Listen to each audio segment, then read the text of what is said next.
കോഴിക്കോട് തടമ്പാട്ട് താഴം ഫ്ലോറിക്കൽ റോഡിൽ സഹോദരിമാർ മരിച്ച നിലയിൽ വാടക വീട്ടിലാണ് ഇവരെ മരിച്ച നിലയിൽ കണ്ടെത്തിയത്.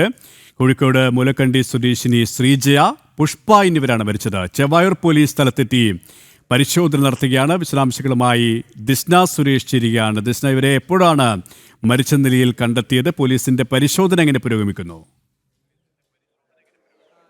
തീർച്ചയായും KP, പുലർച്ചെ 5 മണിയോടുകൂടിയാണ് ഇത്തരത്തിൽ ഈ സ്ത്രീകളെ മരിച്ച നിലയിൽ കണ്ടെത്തിയത് എന്നൊരു വിവരമാണ് നിലവിൽ നമുക്ക് ലഭ്യമായിരിക്കുന്നത്. ഇപ്പോൾ കാണുന്നത് ആ വീടാണ്, ഫ്ലോറിക്കൻ താഴത്തുള്ള വീടാണ് നമ്മൾ ദൃശ്യങ്ങളിൽ കാണുന്നത്. അറിയാൻ സാധിച്ചിട്ടുള്ളത് സഹോദരനും 2 സഹോദരിമാരുമാണ് ഇവിടെ താമസിച്ചിരുന്നത്.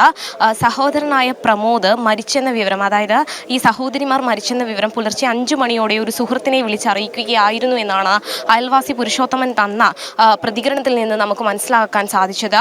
തുടർന്ന് ഈ സുഹൃത്ത് ഇവിടെ എത്തുമ്പോൾ ഇത്തരത്തിൽ സഹോദരിമാരെ മരിച്ച നിലയിൽ കട്ടിലിൽ കാണുന്നത്. തുടർന്ന് അവർ പോലീസിൽ വിവരം അറിയിക്കുകയായിരുന്നു. ഇവർ 3 വർഷമായി ഇവിടെ വാടകയ്ക്ക് താമസിക്കുന്നു എന്നൊരു വിവരം തന്നെയാണ് നിലവിൽ നമുക്ക് ഈ അയൽവാസികളിൽ നിന്ന് ലഭ്യമായിട്ടുള്ളത്. പ്രധാനമായും യാതൊരു തരത്തിലുള്ള പ്രശ്നങ്ങളൊന്നും തന്നെ ഉണ്ടായിരുന്നില്ല. വാർദ്ധക്യ സഹജമായി, അതായത് ഇവർ അസുഖബാധിതരായിരുന്നു എന്നാണ് അയൽവാസികൾ പറയുന്നത്. എപ്പോഴും ആശുപത്രികൾ കയറി ഇറങ്ങുന്ന ആളുകളാണ്. പക്ഷേ ഈ സഹോദരൻ തന്നെയാണ് ഇത്തരത്തിൽ ഇവർ മരിച്ച വിവരം സുഹൃത്തിനെ വിളിച്ചറിയിച്ചത്. പിന്നീട് സഹോദരൻ എവിടെ പോയി എന്നതിനെ സംബന്ധിച്ചിടത്തോളം കൂടുതൽ വിവരങ്ങൾ ലഭ്യമായിട്ടില്ല എന്ന് തന്നെയാണ് പോലീസ് പറയുന്നത്. എന്തായാലും ഈ സഹോദരനായ പ്രമോദിനു വേണ്ടിയുള്ള തിരച്ചിൽ പോലീസ് ഊർജിതമാക്കിയിരിക്കുകയാണ്.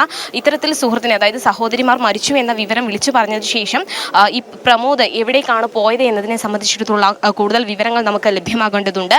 എന്തായാലും ചെവായൂർ പോലീസ് സ്ഥലത്തെത്തിയിട്ടുണ്ട്. എന്തായാലും ഫോറൻസിക് സംഘം ഉൾപ്പെടെ അല്പസമയത്തിനകം ഇവിടെ എത്തിയതിനു ശേഷം മാത്രമേ ഈ പോലീസിന് ഇത് സംബന്ധിച്ച വിവരങ്ങൾ ലഭ്യമാവുകയുള്ളൂ എന്ന് തന്നെയാണ് നമുക്ക് നിലവിൽ കൊലപാതകം എന്ന രീതിയിലുള്ള ആരോപണങ്ങൾ ഉയരുകയാണോ? നാട്ടുകാരും ബന്ധുക്കളും അടക്കം അത്തരത്തിലുള്ള സംശയങ്ങൾ പ്രകടിപ്പിക്കുന്നുണ്ടോ? പ്രത്യേകിച്ച് പോലീസും ആ രീതിയിൽ കൂടി അന്വേഷണം നടത്തുകയാണോ?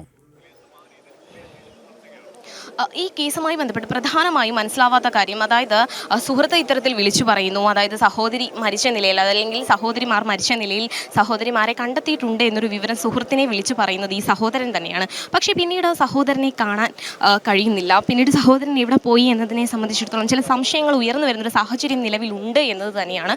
പക്ഷേ കൊലപാതകമെന്ന് നമുക്ക് ഉറപ്പിച്ച് പറയാൻ കഴിയാത്തൊരവസ്ഥയാണ്. എന്തായാലും പ്രാഥമികമായി പോലീസ് ഇത് സംബന്ധിച്ച് വിവരങ്ങൾ തേടുന്നതേ ഉള്ളൂ. 3 വർഷക്കാലമായി ഇവരുടെ താമസിക്കുന്ന എന്നത് തന്നെയാണ് പോലീസിൽ നിന്നും നമുക്ക് ലഭ്യമായിട്ടുള്ള വിവരം. അസുഖബാധിതരായിരുന്നു. ഈ ഹോസ്പിറ്റലുകൾ, സ്വകാര്യ ആശുപത്രിയിലൊക്കെ നിരവധി തവണ ഇവർ പോയിരുന്നു എന്നൊക്കെ പറയുന്നു.